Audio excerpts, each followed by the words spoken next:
Roscoe Carnes as Rocky King, Chief of Homicide of the Metropolitan Police Force, in an exciting fight against crime.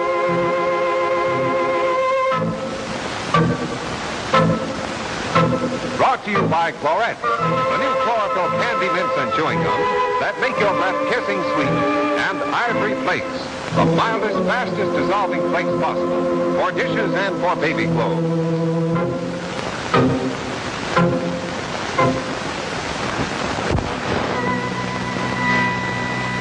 Now, Rocky King Detective and Death Has Dark Hands.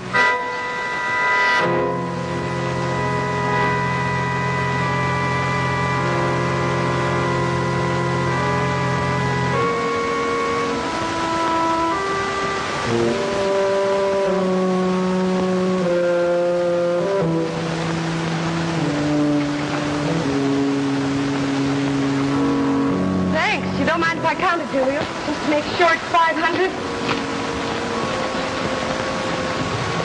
He's a stubborn old man. Now let's make him do it my way.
I can't.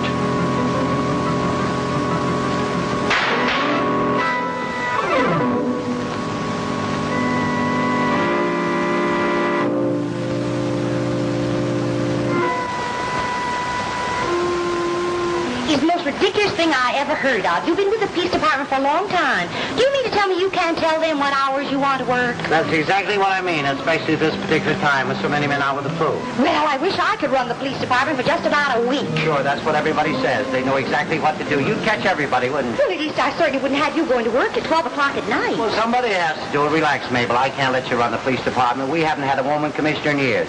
Besides, you got all you can do to run this little precinct right here, and you do a swell job, too.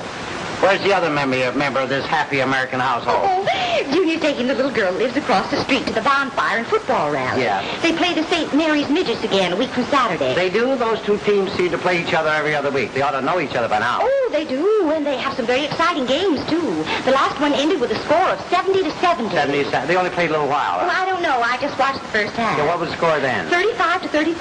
Sounds like a fixed game to me. Oh, there you go, always thinking of those gamblers. Now keep quiet and listen to the important part. All right. Junior's teammates have given him the honor of lighting the bonfire at the rally, and they've decided to do it with matches. Well, it seems to me that'd be the simplest way. What were they going to use first, the Olympic torch? No, and don't be so smart. But the scoutmaster up at school thought of the idea of having some of the smaller children, some of the boys, rub two sticks together. Yeah. He said it would take them a little while, but they'd finally get it going. Oh, he's going to do the hard way, huh? Yes, and if you don't keep quiet, I'm going to get mad in a minute. Don't you want to hear about your son? Sure, go ahead. Well, according to Junior, the team was furious. They said that they felt that if they worked their heart out, risked life and limb every Saturday for good old PS-37, they weren't going to have any small boys around while they were doing a man's job. Oh, well, this is their chance to show off, you know that. So our Junior's a man. Well, he thinks he is, and he's right at the age now where he knows everything. Well, you can say that again, Dave. And, you know, the funny part about the thing is sometimes he's right. Hello, Inspector King. This is Lane, sir. I'm sorry to bother you before you come down to the office, but I think this one will be very important. That's all right, but things will be different when Mrs. King runs the police department. I didn't understand you, sir. That's all right. Don't try it. Just one of my bum jokes. What do you want? Well, Dr. Warren Sloan, the famous chemist, has been found murdered, Inspector. Dr. Sloan? Yes. Oh, that's too bad. You know, he made a speech here to our boys in the lab about a month ago.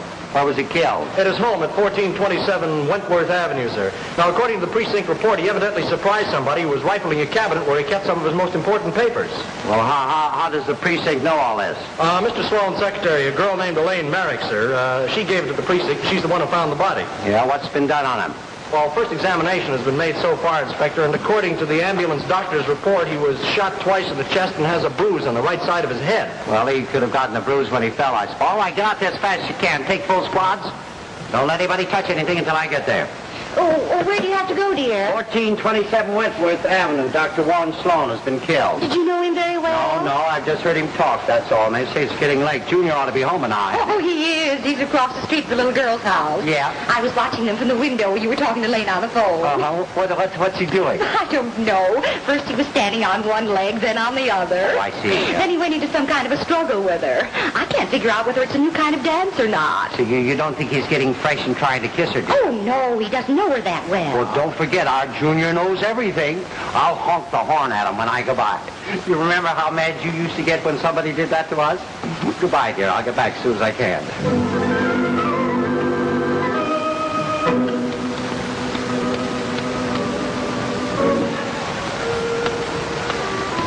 Now, Miss Merrick, you have no idea whether anything was missing then. I didn't touch anything. Besides, I don't know what was inside that cabinet. Dr. Sloan was the only one who had the key. In other words, you had orders not to touch anything? Yes, I did. Hello, Lane. Hello, this young lady who found the body? Yes, sir, Miss Merrick. How do you do, Miss Merrick? How do you I'm do? Inspector King, Police Headquarters. Understand you were his secretary. Yes, I was. Well, what can you tell us about all this? Well, I got home about 10:30. I live here, and I noticed the library door was open. I thought it strange, so I looked in. And you found him dead. Yes, I did. How long had you worked for Dr. Sloan? About 3.5 years. Did you enjoy working with him? Oh, yes, very much. Uh-huh. It's like somebody could have come in this way, Lane. Yes, sir. Who else lives here, Miss Merrick? His assistant, Dr. Longley, a housekeeper, and a cook. Uh-huh. Did you talk to him, Lane? I talked to the servants, sir.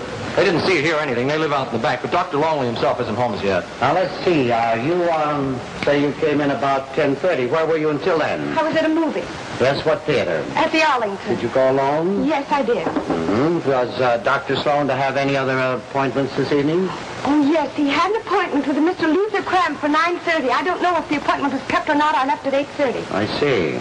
Where's Mr. Cram live? He's staying at the Belden Plaza Hotel. Well, I guess that's all for now, Miss Merrick. You may go to your room if you wish. Thank you.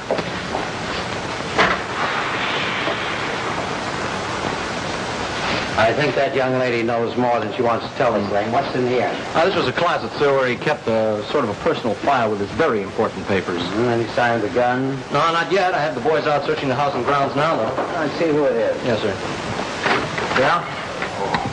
This is a horrible tragedy. Horrible. Miss Merrick just told me about it. When did it happen? Well, we don't exactly know as yet. It's all because of those papers he kept in that cabinet. He put much too much importance on them. Yes, what were the papers about? Well, I don't know, sir. You see, he had the only key. Although I worked for him for 5 years, he never told me. Oh, then you're Dr. Longley. Yes, I thought you Where have knew. you been all evening, Doctor? Well, at the university laboratory, sir. Just a few minutes from here. Oh, I see. You see, I went there right after my dinner. I live here with Dr. Sloan. Yes, I've been told that. Was anybody with you at the lab? No, sir, I was alone. Well, if you were at the lab, you can't tell us very much about this, can you? No, I can't. It's all for tonight, Doctor. I'll talk to you tomorrow. Thank you. Thank you. Sorry. You can count on me for all the help I can give you, gentlemen. Yeah, I will. Now, let's see what's been said, Lane. The girl went to the theater, the Arlington Theater. That's going to be a little tough to check. Dr. Longley was at the university lab. We can find that out. Say, what about the ambulance doctor? Did he, give you any ideas time of death? Oh, well, I didn't talk to him personally, sir. I just read that to you from the report. However, they placed the call about the murder, came in a little after 10:30. Well, they seem to have put so much importance to this stuff that was in the cabinet here. You have the boys be very careful when they fingerprint it, Lane. Okay, sir. Better put a man here tonight, I think. We'll get a line on these people in the morning. Inspector, what about this Luther Cram over at the Belden Plaza Hotel? That's right. He had an appointment here, didn't he, Yes, for sir. 9:30. Well, I better put a man on him right now, just to be sure he's around for morning. Okay. Good line, Lane. I'll send the squad there. Good night, sir.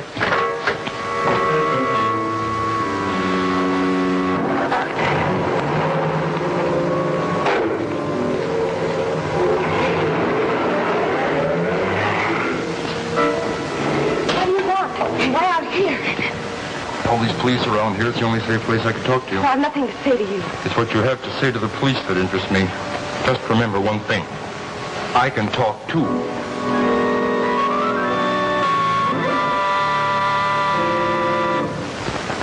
You with Dr. Sloan last evening? It was for 9:30. We had our little talk, and I left at 10. Why all these questions, Inspector? Well, they're very important because Dr. Sloan was murdered last night. Murdered? But that's impossible. No. Exactly what happened. What was your business with him? Well, I was trying to get him to accept the post of chemistry professor at Chase College. Dr. Sloan had a worldwide reputation. But he refused by saying he wanted to continue with some research he was working on. Any idea what that research was? No, I'm sorry. I have no idea. How long had you known Dr. Sloan? I never met him before. Yeah, where's Chase College? In Illinois. Is that where you live? Yes, in Chicago. All right, I'm going to ask you to stay here for a few days till I find out a little more about this. Does that mean that I'm under suspicion? Yes, Mr. Graham. As a matter of fact, right now, the only one who isn't under suspicion is Dr. Sloan. He's dead.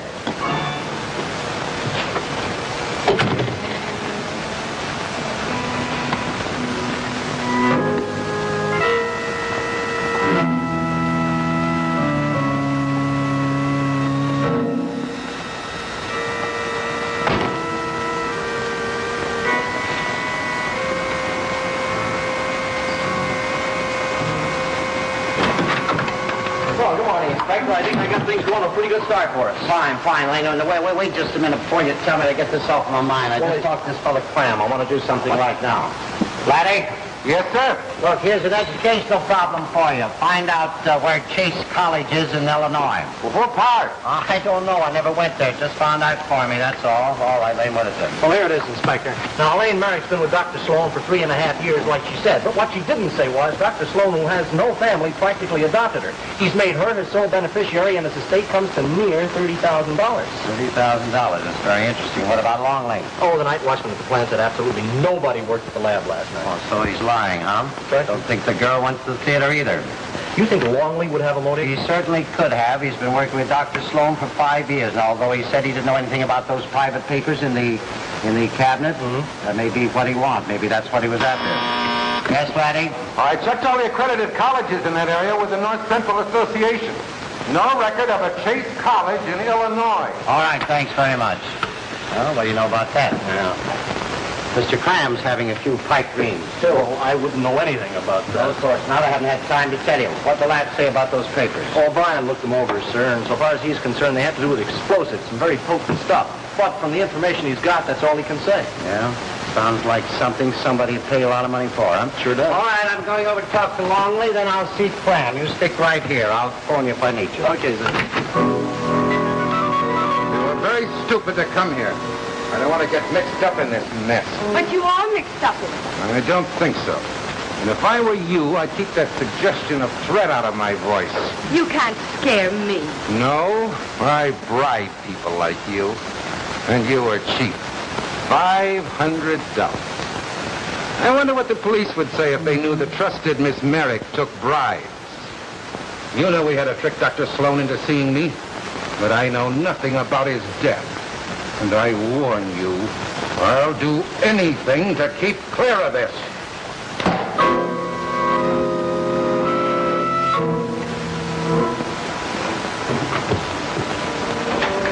Inspector, the officer said you wanted to see me. Yes, Doctor. Sit down. Thank you. We'll see if we can't talk just a little sense. Where were you last night? Well, I told you I was... Yes, I know. You were at the university lab, weren't you? But the night watchman says nobody was there. Why the lie? Well, I was afraid I'd be suspected. Why? Because I might think that you're getting a little tired of playing second fiddle in all these experiments? No, that's not true. I liked working for Dr. Sloan. I admired him greatly. Well, where did you go? I went into the park for a walk. I wanted to be alone to think. You ever hear anything about Dr. Sloan working with explosives? No. Well, yes, come to think of it. At one time, he was working on nitrocellulose, but that was... Inspector, I had nothing to gain from Dr. Sloan's death. Well, who do you think would have? Well, I suggest you speak to Miss Merrick. Also, look at the doctor's, will. Well, we have already. How does it happen? You know so much about it. Well, you see, Miss Merrick told me that he left everything to her. And you're implying that she couldn't wait, huh? Well, no, Come in. Oh, how do you do, Miss Merrick? We were just speaking about you. That's all, Dr. Longley. Thank you. What did you want to see me about, Inspector? Little matter of $30,000. Did Longley tell you about that? Yes, among other things. How's it feel to be $30,000 richer? You better start explaining, Miss Merrick. All right, I'll start with Mr. Cram. You see, Dr. Sloan refused to see anyone ever, and I set up appointments with Mr. Cram, and he paid me $500. When did you set the appointment for last night? Yes, but I didn't know it would lead to murder. And you think Mr. Cram did it? Those papers that were in that cabinet must have been very valuable. Don't forget, Cram gave me $500 just to get inside this house. That's right, he did. Is it possible that you could have arranged this robbery after he was killed to throw suspicion off you? I tell you, I didn't kill him. I know, nobody did, but he's very dead. Think it over, Miss Merrick.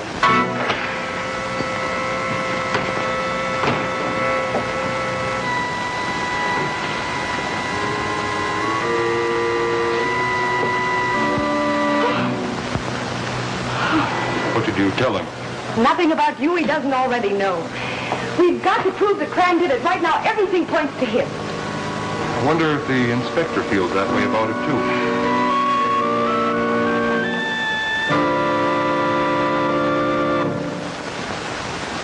When it comes to kissing, two heads are better than one. It's still better when both have kissing sweet breath. That's one big reason why you should have kissing sweet breath. And here's a delicious way to make your breath fresh and wholesome. Enjoy the new Florette's Candy Mints or chew delicious Florette's chewing gum. You see, Florettes are rich in active chlorophyll. That's true water-soluble chlorophyll, not an imitation, not synthetic. In Florettes, you get the astounding benefits of chlorophyll put into a most effective, quick-acting form. Delicious Florettes, either the new Candy Mints or flavorsome chewing gum. Make your breath kissing sweet in seconds, even after eating onions, heavy smoking, or a telltale beverage. And you'll love the flavor of Chlorette, so minty, so refreshing, so all-out enjoyable. No wonder more people buy Clorettes than any other product made for the same purpose. Make your breath kissing sweet with Clorette's Candy Mints or Clorette's Chewing Gum. Only 15 cents everywhere. All right, Inspector, there is no Chase College. And I did give Miss Merrick a gratuity in order to see Dr. Sloan. I admit that freely. Sure. As we found it out ourselves, what do you want to see him about that was worth $500? I'm afraid that's a personal matter. Mr. Cram, nothing's personal with me when murder's concerned. All right. But it had nothing to do with his death. I had my interview and I left at 10 o'clock. What's this fairy tale about Chase College? Well, I didn't want anyone to know I was here. I had a syndicate buying up water power, and his explosive ratio theory would have saved us hundreds of thousands of dollars. All right. Leave it right like that. Ask you to stay close to your room a few days while I go to college.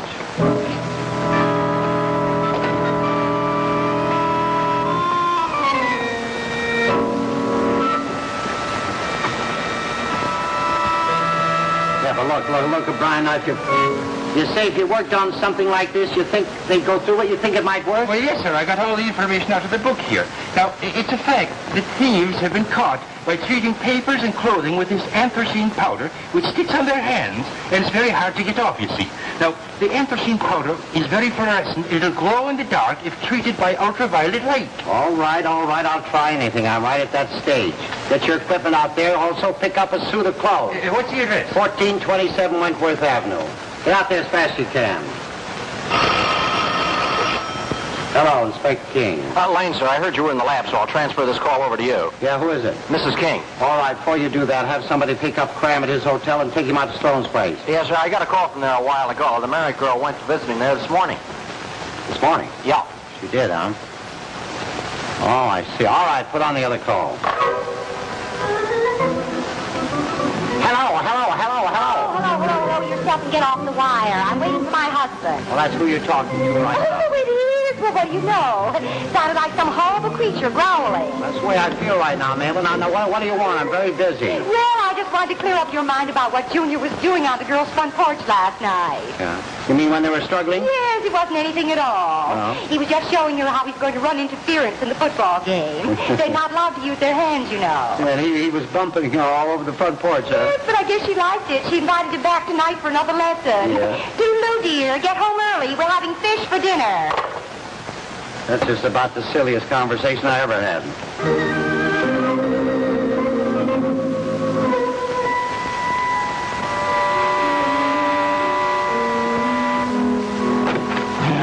We getting any closer, Inspector? I don't know, Lane. Any one of the three could have done it, and they all had a good reason. What about any report of that murder weapon? Not a thing, sir. All right, let's get out there, Lane. They should be there by now. I'm going to try a little something, and I hope it works. Come on, I'll explain it to you on the way.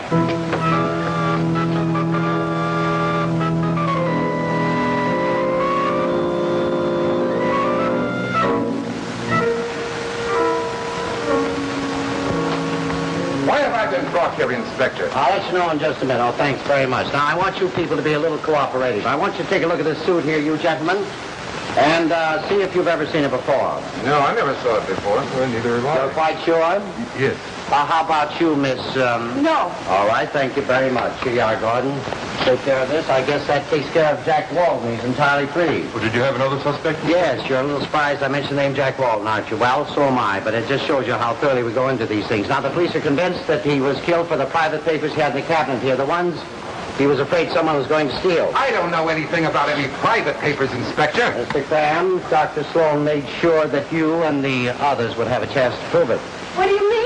Well, he didn't exactly trust you. Now, I took some of the papers to our lab. The usual routine is that they expose them to an ultraviolet ray light. They found out that Dr. Sloan's paper had, what's the name of that thing? I think the lab said anthracene.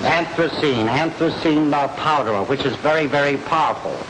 Now, whoever handled the papers, it was shown on their hands under an ultraviolet ray light. Bring in the light, Lane. Oh, but that was last night. The murderer would have washed his hands by now. Well, naturally, of course, but it's very difficult to come off. It seems to sink right into the pores.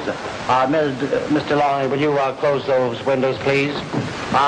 Be ready to hit the light, will you? This is ridiculous. What are you playing, cops and robbers? Let's say we're playing cops and murders, huh? Now, if you'll just sit over here in the sofa, all of you, I won't take too much of your time. I'll get through this very fast.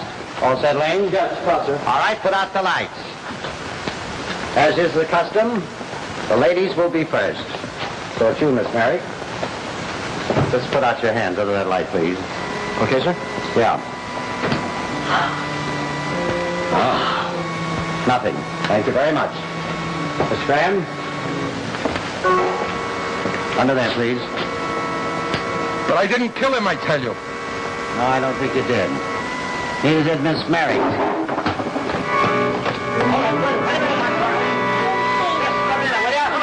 I haven't had a chance to look at your hands yet. You don't seem to want to show them. I like playing games, Inspector. Why? Because you thought those papers did have anthracene powder on them? Well, they didn't.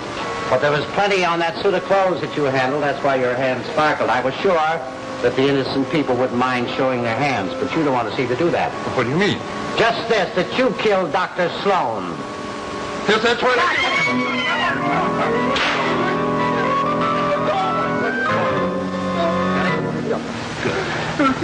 All right, now. Why don't you tell us why? I'm sick and tired of doing all the work and have him take all the credit. For 5 years I took a back seat for him. I wanted to make something of myself. Didn't show anybody. All right. Guess that does it. Take him in, Lane. Okay, sir. Come on, all right. Gordon, wasn't that man searched before he came in here? I thought he was. They must have missed him outside. Well, those policemen won't be with us very long. You know that. Good night, Gordon. Fran, you can go back to Chase College. That is, if you can find it. I mean, in a few days. Right now, you're both going down to headquarters with me. I'm interested in a little matter about a $500 bribe. Let's get going.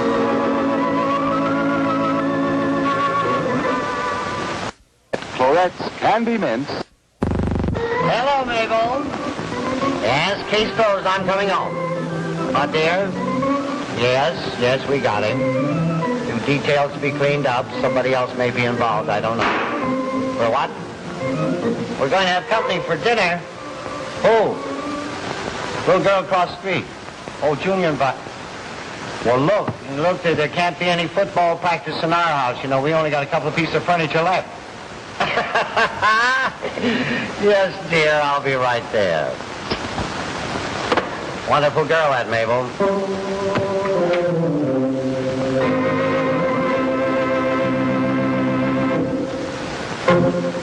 Original music composed and played by Jack Ward. Tune in again next week for another exciting adventure of Rocky King Detective, starring Roscoe Carnes as Rocky King.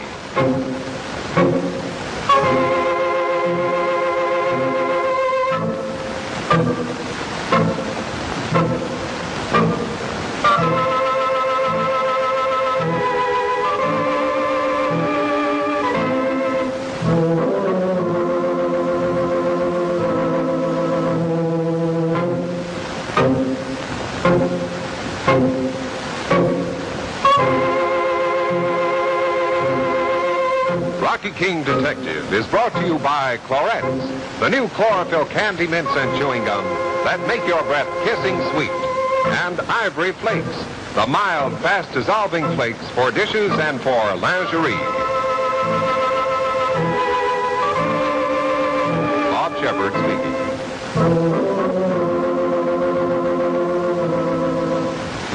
This is the Dumont Television Network.